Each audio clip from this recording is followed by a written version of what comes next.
Okay, number 11 is a specifically difficult one. It's they want us to find all the complex roots and write the answer in these forms. The complex roots of negative 8i. So how do we do this problem? Well, this is a long and difficult problem and has many important twists and turns that are very important for you to master this material. Step number 1, change the negative 8i to the other form, the polar form, where we have the r and the theta. Okay, so that's the first step. We got to change it. So to do that, we've got to write it as 0 minus 8i, right? It has to have a real part and an imaginary part. It's a complex number, meaning it's complex. It's got two parts to it, a real part and an imaginary part. So first, do that. And then we're going to need to graph it. So this is the part that people skip. I hope you're listening to this and you hear me. Graph it. People skip this. They think they can do it without the graph. They're wrong and they miss the problem. So here's what you have to do. You have to put the thing on a graph. You cannot skip this step, but many try to. So where is the thing? Over 0, down 8. Here, down there. So, oops, let me try that again. So there we go. Over 0, down 8. There is the vector. Right? It goes straight down, doesn't it? Because remember, this is the real axis, and this is the imaginary axis. So this is like an x and a y. So it's over 0, down 8, right there. That's over 0, down 8. That's 0 real, negative 8 imaginary. So there's the vector. Now, why does that matter? Well, because we have to change it to r theta. So first off, find the r. What's the r? R means the length of the vector. How do you find the length of the vector? Well, just look at it. It's clearly 8. You see, when you have the graph, it's obvious. Now, there's an official formula, square root of a squared plus b squared. It's kind of silly to do it on this one, but I'll do it anyway. This is a and this is b is what we're talking about. 0 squared plus negative 8 squared. It's just going to be 8, as you can see it coming. So it's going to be the square root of 0 plus 64, square root of 64, 8. But we can tell just by looking at it that r was 8. The length of the vector is 8 because it goes straight down 8. Okay, next part. Part C. Find theta. What's theta? It's the angle of the vector, right? We're changing the vector from, x, y, a, b, real imaginary form to r theta, to length and angle, polar form. So theta is the angle of the vector. Now watch this. Don't miss this. From 0 degrees. From 0 degrees, meaning from here. So it's from there all the way to the vector. What's that angle? Well, obviously 270 degrees just by looking at it, right? Just by looking at it, you can see it's 270 degrees. Now, normally I give you an official formula. And let me go through that, because they're not all so obvious, that they're right on an axis line so you can see. What would you do in general if it wasn't so obviously clear? Well, first you graph it. We've already done that, but I want to emphasize that again. First you graph it. Second, theta will equal the inverse tangent of the positive version of B over the positive version of A. Are you seeing that? You've got to have the positive version of both those. Positive version only. No Math Excel doesn't show it this way, but this is what will work every time. Why? Because that puts it in the first quadrant, and then we shift it afterwards. So do that first off. So in our case, here, let me just bring it down here. Theta will be inverse tangent of B, this is A and B, negative 8 over 0. Oh, positive. Got to make it positive, right. So anyway, so if you do that on your calculator, you get undefined or error or something like that.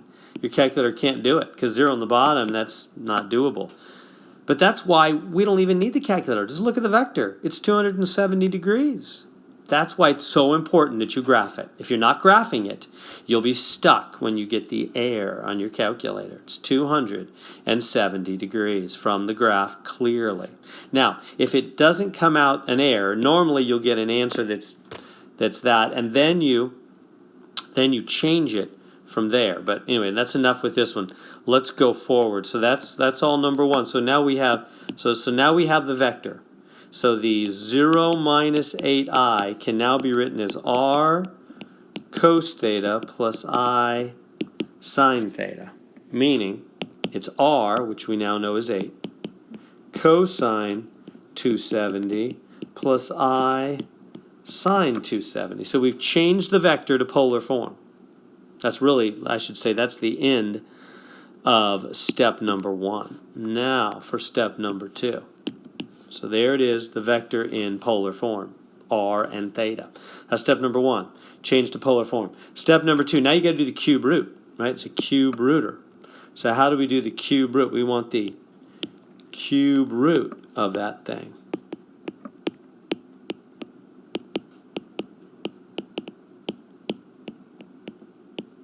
And so how do we do it? And so we do the cube root of 8 in the front. You cube root the number in the front. So you can use your calculator. That's 8 to the 1 divided by 3 power. Do you remember that? A root can swing around and go, and there's an invisible 1 there, go to the denominator and be 8 to the 1/3. It'll come out 2. So that's the front part. Now for the angle, you take the 270 and you divide it by 3. Why 3? Because that's the number in the hook.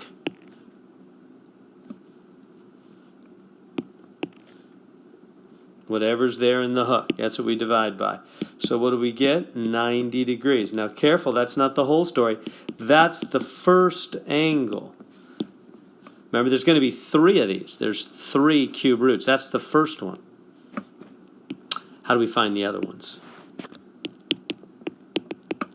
To find the other angles, keep adding 360 degrees divided by 3. Again, this 3 is the key. So whatever's in your hook, we had 3 in the beginning, when we divide by 3 for the original 270, and then we take 360 and divide by 3, which comes out 120, that's what we're going to keep adding. So we take our 90 answer, that's again the first angle, and we add 120. 210, that's our second angle. And do it again. Add 120.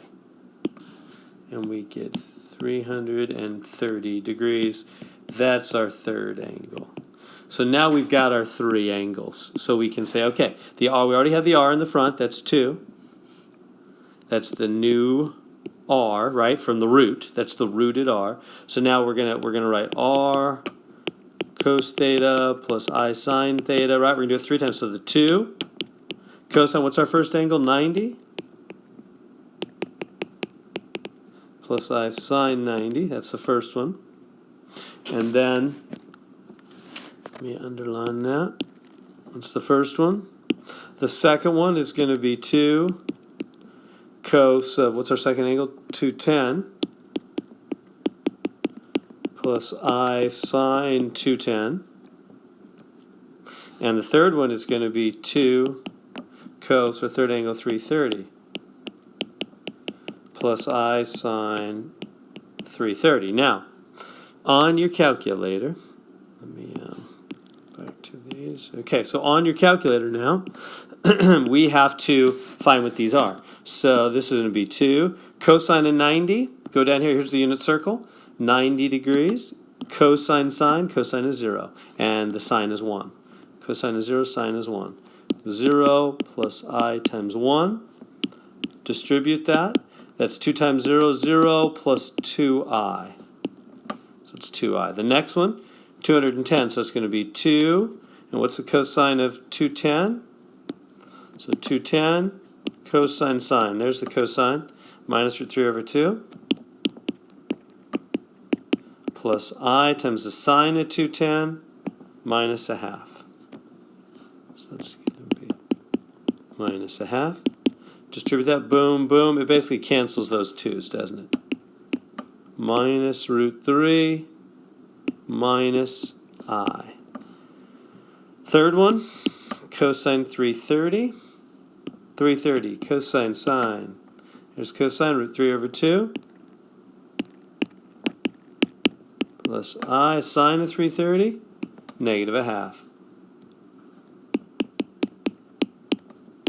Distribute that 2, boom, boom. It basically cancels both those denominators. Get root 3 minus I. There it is. So there's the 3 vectors, the 3 cube roots. We have found them. Let's go back up. So what is it? It's 2I. This one's just going to be 2I, and then negative root 3 minus I and positive root 3 minus I. What was it again? Okay. So go back up here. Negative 3 plus I and negative. Oh, they all look very similar. What was it again? It was a positive 2I, and the negative is on the I down there. Positive 2I. So this one, isn't it?